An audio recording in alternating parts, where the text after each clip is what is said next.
નમસ્કાર દર્શક મિત્રો, V7 ન્યૂઝની અંદર આપનું હાર્દિક સ્વાગત છે. ખેલ મહાકુંભ 2025 અંતર્ગત જિલ્લા કક્ષાની સ્પર્ધા સંતરામપુર તાલુકાના મુરલીધર હાઈસ્કૂલની અંદર આજે એક ઇવેન્ટ યોજાઈ. અહીંયા અલગ અલગ બેડમિન્ટન, વોલીબોલ અને અલગ અલગ રમતો સ્પર્ધા અહીંયા યોજાય છે. ગુજરાત સરકાર અને દેશની સરકારે છેલ્લા કેટલાક વર્ષોથી બાળકોની અંદર રહેલી ખેલની પ્રતિભાને બહાર લાવવા માટે તેમજ રમતોમાં આગળ જાય અને વિશ્વ લેવલે ભારત દેશનું નામ રોશન કરે તે અર્થે સરકારે છેલ્લા કેટલાક વર્ષોથી ખેલ મહાકુંભનું આયોજન કરેલું છે. ખૂબ સરસ વાત છે. અને એ ખેલ મહાકુંભ જે વર્ષથી ચાલી રહ્યો છે ત્યાં વર્ષથી જ આખા રાજ્યના બાળકો, દેશના તમામ ખૂણે ખૂણેથી આવતા અંતરિયાળ વિસ્તારના બાળકો પણ આમાં ભાગ લે છે અને આગળ જાય છે.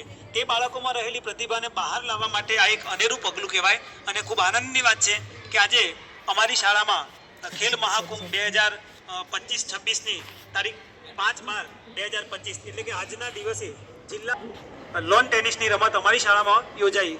આમ તો ઘણી બધી રમતો અમારી શાળામાં ખેલ મહાકુંભથી મોડીને શાળાકીય રમતો યોજાય છે, પરંતુ આજે આ જિલ્લાના અનેક સ્થળોથી, અનેક સ્કૂલોમાંથી બાળકો જ્યારે અમારી શાળાના પટાંગણમાં પધાર્યા છે ત્યારે આ તમામ બાળકોનું હું સ્વાગત કરું છું. અને આ બાળકો જે સ્પર્ધકો ભાગ લીધો છે એ ખૂબ ઉત્સાહથી અહીંયા રમ્યા છે, મેં જોયું છે.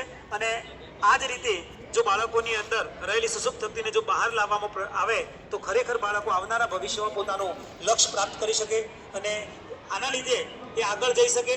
ઉપરાંત એમના શરીરની સ્વાસ્થ્ય પણ જળવાઈ રહે છે અને યોગ અને રમત એક આપણા સ્વાસ્થ્ય માટે ખૂબ જરૂરી છે. તો આનો પણ એક હેતુ રાજ્ય સરકાર દ્વારા ખૂબ સરસ રીતે સરળ થઈ રહ્યો છે. આજે આનંદની લાગણી અનુભવતા હું કહું છું કે આ વિદ્યાર્થીઓ આમને આમ આપણો ખેલ મહાકુંભ આગળ જાય અને આજની આ લોન ટેનિસ રમત જે રમાય છે એકંદરે ખૂબ સરસ રીતે આયોજન કર્યું છે અને સુંદર રીતે વિદ્યાર્થીઓમાં ભાગ લઈ રહ્યા છે.